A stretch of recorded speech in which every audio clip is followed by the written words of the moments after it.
নমস্কার বন্ধুরা, আজকে আমি নিয়ে এসেছি তালের বড়া। করছি দেখতে পাচ্ছ তো, তাল ঘষছি। এই যে জন্মাষ্টমীর মাস চলছে তো, তাই মনটা কেমন তাল তাল করছে যে একটু তালের কিছু খাই। কি খাবো তাই জন্য ভাবছি যে একটু তালের বড়া করে নিই। আর আগের রেসিপিতে দেখিয়েছিলাম যে আমি তালের লুচি করেছি, তালক্ষীরের রেসিপিও করেছি, সেটা আমি দিয়ে দেব, আপলোড করব, এখনও আপলোড করা হয়নি। আর এটা হচ্ছে তালের বড়ার জন্য আমি এটা তাল ঘষে নিচ্ছি। এ দেখো, এরকম একটা ঝাঁঝুরি থালা নিয়ে নিয়েছি। সেই ঝাঁঝুরি থালাতে আমি তালটাকে ঘষে নিচ্ছি, বা যে কোনো ছিদ্রযুক্ত থালা হলেই তোমার এরকম হবে। খুব ভালো তাল ঘষা হয় এটাতে। কি বলো তো, তালটাকে দেখো আমি আগে থেকে একটু জল দিয়ে ভিজিয়ে রেখেছি, যাতে এই যে এরকম করে একটু নরম, এই যে একটু নরম করে নিয়েছি এরকম করে। দেখতে পাচ্ছ তো নরম, এটা টানলেই দেখো মাড়ি বেরিয়ে আসছে। কিন্তু আমি এমনি করে করব, মাড়ি বেরি করব না। অনেকে তোমার এখান থেকে দেখো এমনি করে মাড়ি বের করে। এমনি করে মাড়ি বের করলে কিন্তু দেখো এ দেখো আঁশটা উঠে চলে আসছে। সেজন্য আর আঁশ যদি মনে করো যাই করো না কেন রেসিপি, মুখে পড়লে খুব মানে ভালো লাগে না, বাজে লাগে একটা। সেই জন্য কি বলো তো, এরকম একটা ঝাঁঝুরি থালাতে করলে এক ফোঁটাও তোমার ওই তালের যে আঁশগুলো, এরকম আঁশ হয় না, এগুলোকে এই আঁশগুলো এক ফোঁটাও নিচে তোমার মাড়ির সঙ্গে যাবে না, পুরো ছেঁকে নামবে। সেই জন্য সবসময় চেষ্টা করবে এই রকম ধরনের থালাতে তালটা ঘষতে। তাহলে আমি এবার তালটা ঘষে নিয়ে আমি ফিরে আসছি। এইটা তালের মাড়ি বেরিয়েছে।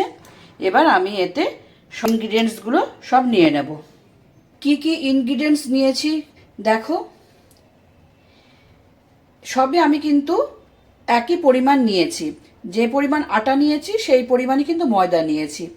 আমি এখানে নিয়েছি আটা, ময়দা, চালের গুঁড়ো, আর হচ্ছে সুজি, আর নিয়েছি হচ্ছে একটু মৌরি, আর নিয়েছি চিনি।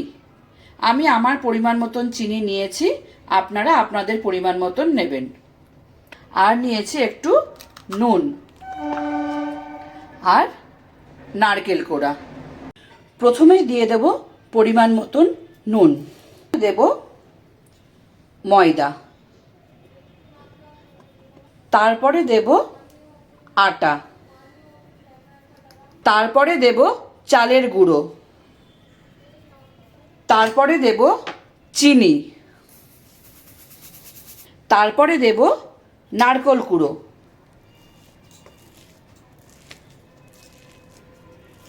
তারপরে দেব সুজি।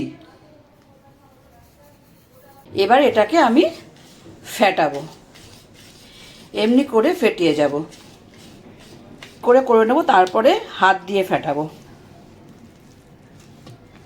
প্রচণ্ড ফেটাতে হবে, নাহলে কিন্তু নরম হবে না। আমার মনে হচ্ছে এবার হাতই লাগাতে হবে, এতে আর হবে না।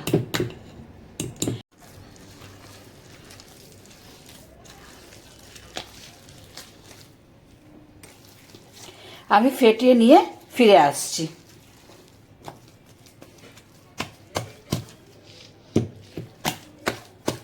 এইরকমভাবে ফেটিয়ে যেতে হবে, প্রচুর পরিমাণে ফেটাতে হবে, না ফেটালে না ভেতর নরম হবে না।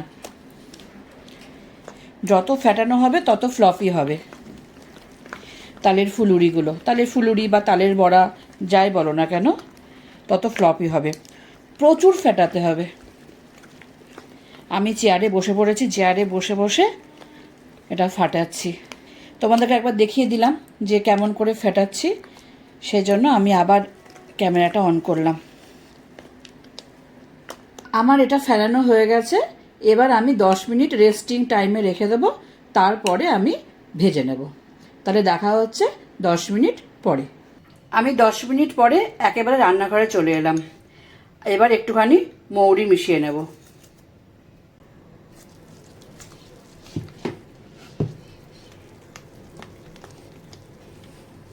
হয়ে গেছে।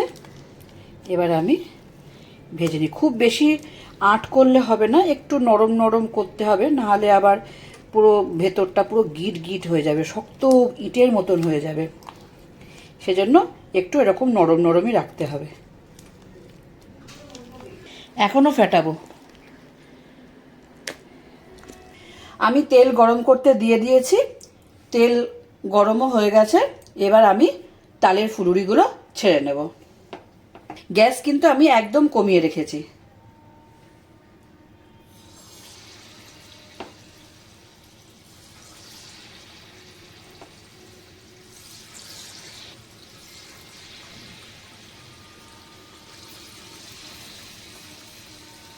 আস্তে আস্তে দিয়ে ভাজলেই ভালো, ফুল স্পিডে গ্যাস না দেওয়াই ভালো। একবার উল্টে দিলাম, আর এক পিঠটা ভাজা হোক। ভাজা হয়ে গেছে, আমি এবার তুলে নেব।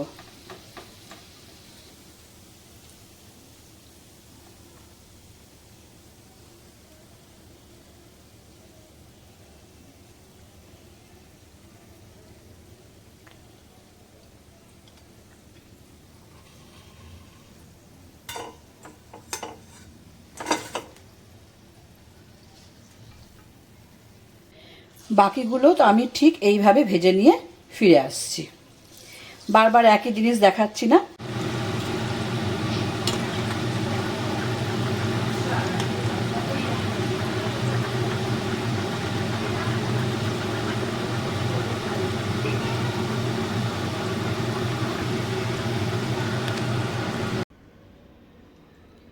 রেডি আমার তালের বড়া। কেমন হয়েছে তোমরা জানিও।